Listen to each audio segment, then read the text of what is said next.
ناظرین میں اس وقت GL11 اسلام آباد میں موجود ہوں میرے ساتھ صاحب ہیں جو شہباز شریف کے خلاف الیکشن لڑیں گے تو آج فیصلہ آ گیا آپ حالات تو دیکھ رہے ہیں جو سیاست چل رہی ہے تو سوال بھائی آج کے فیصلے کے حوالے سے آپ کیا کہیں گے؟ بسم اللہ الرحمن الرحیم۔ میں یہ کہتا ہوں یہ جو مقدمہ ہے یہ دین کے ساتھ مذاق کیا ہے ان حکمرانوں نے، یہ مقدمہ ہی نہیں بنتا۔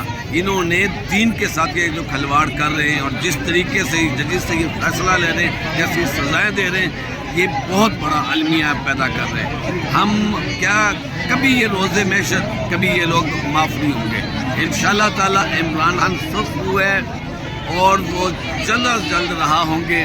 کب تک ان کو روک لیں گے؟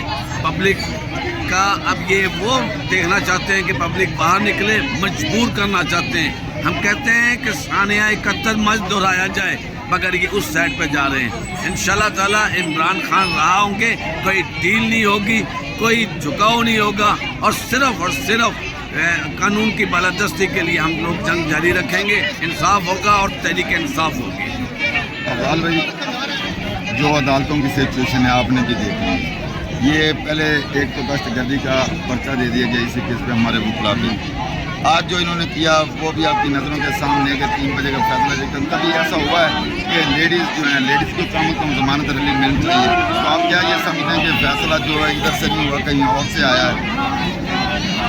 دیکھو اس میں کوئی شک نہیں، وہ اس نے مانیکا نے بغیرت نے جو ڈرامہ رچایا تھا اس نے ایک فیصلہ آنے والا تھا اور مجبوراً وہ اس کو ایک یہاں ایک بکوا بنایا گیا، کیس ٹرانسفر کروایا گیا اور بالکل کہیں اور سے ڈکٹیٹ شدہ، یہ تو فیصلہ ہی نہیں ہو سکتا بینگ ایک قانون کا اسٹوڈنٹ۔ میں کہتا ہوں کوئی مقدمہ ہی نہیں ہے، ضمانت اور سزا سے دور کی بات ہے۔ اب پتہ نہیں اللہ ان کو کوئی عقل دے، یہ انصاف کی بات کرتے ہیں، کب آئے گا انصاف؟ اللہ تعالیٰ کی نظر ہے ہم سب کی، اللہ تعالیٰ انشاءاللہ تعالیٰ سب کو یہ بھی کر دیا جائے۔ ہم سب سمجھتے ہیں، پبلک سمجھتی ہے کہ یہ جو فیصلے آ رہے ہیں فیصلے کہیں پر سے۔ شکریہ جی۔